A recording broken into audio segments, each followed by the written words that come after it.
Music पसंद है? ये बात तो मुझे पहले नहीं पता थी। बस कभी मौका ही नहीं हुआ। और वैसे भी अब कहाँ सुनती हूँ मैं गीत।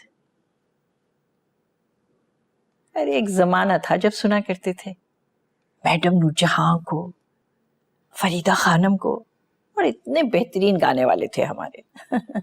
अब हम सब साथ मिलकर सुना करेंगे, क्यों अर्सला? जरूर, लेकिन फिर कभी। क्या मतलब?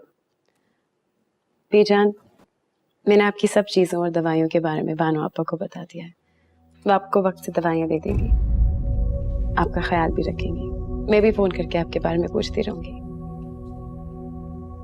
क्यों, तुम कहाँ जा रही हो? शाहराम, तुमने तो कहा था कि जब तक मैं यहाँ पर हूँ अर्सला यहीं रहेगी मेरे पास। अर्सला कहीं नहीं जा रही बीजान, ये आपके पास ही रहेगी। खुदा हाफिज बीजान।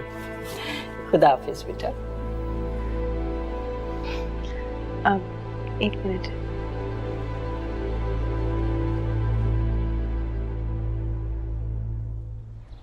शाहराम साहब,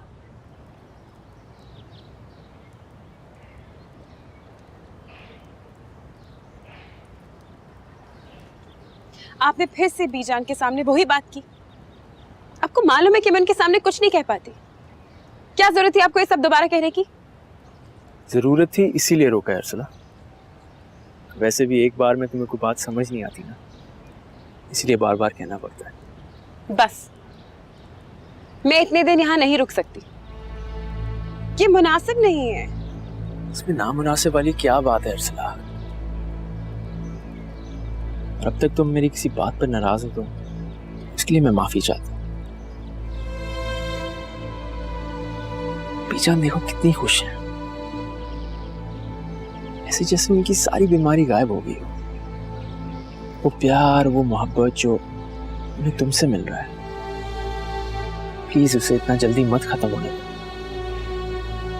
ना वो फिर उसी मायूसी, उसी तन्हाई में फिर से गिर जाएंगे।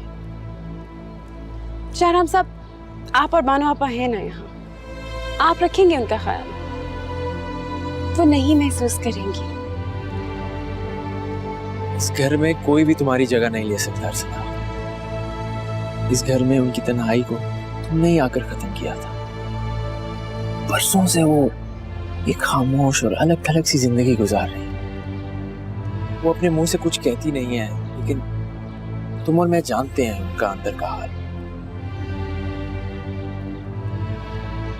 काश मैं बीजान को अपने साथ हमेशा के लिए रख पाती। उन्हें कभी कोई कमी महसूस ना होने देती। ये कुछ दिन हैं जिनमें हम उन्हें भरपूर खुशी दे सकते हैं। खुशी का एक लम्हा भी बहुत अहम होता है अर्सला। और बीजान को इस उम्र में मोहब्बत और केयर की शदीद जरूरत है।